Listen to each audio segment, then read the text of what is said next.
Hi, RPA kids. Happy Wednesday. We are continuing our series investigating all of those lovely questions to show that we can trust in God's word.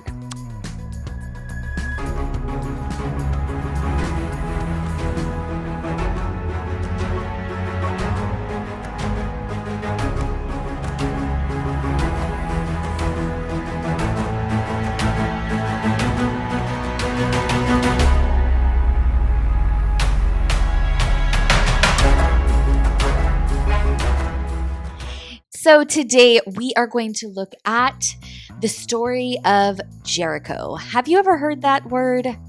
Do you even know what Jericho is? Well, Jericho was a city that Joshua defeated. So here's the story. Y'all know Moses, right? Well, Moses helped the Israelites get out of slavery in Egypt. He was leading them to the promised land. However, Moses, he didn't get into the promised land. He died in the wilderness before the Israelites got to the promised land. But a young man named Joshua, can you say Joshua? He led Israel to the promised land. And their first victory was in the city of Jericho. And this story is very miraculous. That's why some people find it very hard to believe. But we cannot pick and choose the things that we're going to believe in the Bible, because then how? Like, if you're like, I'm going to believe this and I'm not going to believe that, then at the end of the day, everybody's just picking and choosing what they're going to believe. The Bible is true. The whole Bible is true. Or it's not. So, this is how it happened. Joshua led the Israelites to Jericho. It was a huge city.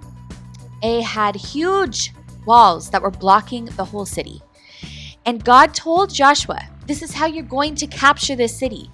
You're going to march around the city for 7 days. Then the walls are going to fall. It sounded impossible, but Joshua obeyed, and on the 7th day, guess what happened? Those walls collapsed, man, and the Israelites were able to take the city. And so, your detective question is, your friends say, walls don't just fall down from marching and trumpet sounding, because there were trumpets. I didn't say, but there were trumpets. The Jericho story is just a legend, not actual history. Well, guess what, friend?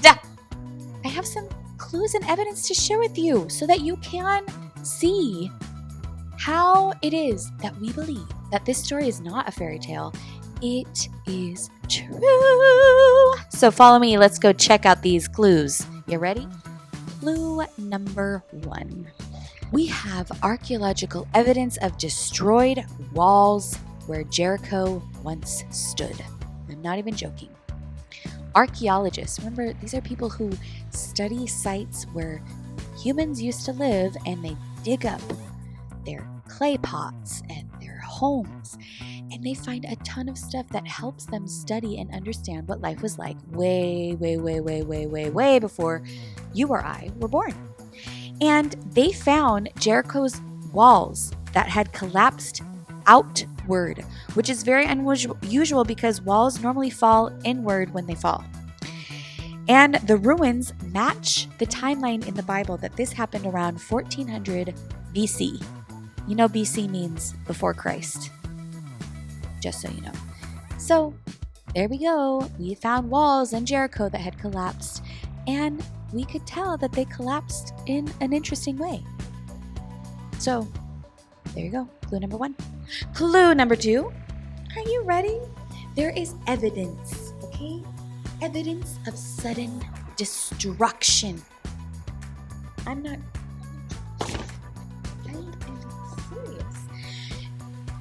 Excavations. That means digs. Okay, so diggings. Places where archaeologists have dug up they found that the city was destroyed suddenly with fire. And that matches what Joshua 6:24 tells us. I mean, this city was not planning for destruction. They were not ready to be destroyed. That means that it happened suddenly. They found food still in storage. They found they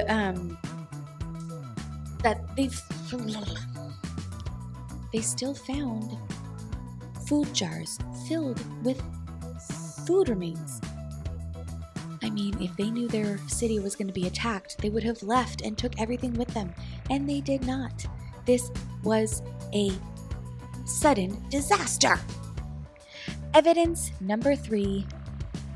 Rahab's house on the wall survived the disaster. Okay, in Joshua 6:22, it says that Rahab's house on the wall was spared. See, Rahab was a woman who lived in Jericho, and she helped the Israelite spies not get caught.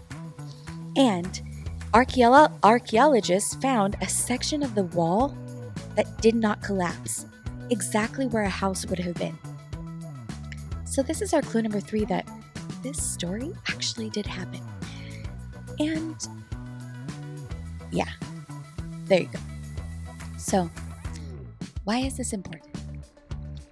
I mean, really, why does it matter if whatever happened in Jericho is real or not? Well, it is important because if Jericho really happened, then that means that God can do miracles. And we know that God is the same yesterday, today, and forever, like it says in Hebrews 13:8. 8, not 8. The same God who brought down the walls in Jericho, he can work in impossible situations that are happening to you or I today. We can trust in God. And just because maybe if something hasn't happened yet that we've been praying for, that doesn't mean that God can't do it. He has a plan. And we need to trust in his plan and wait on him, knowing that he is caring for us.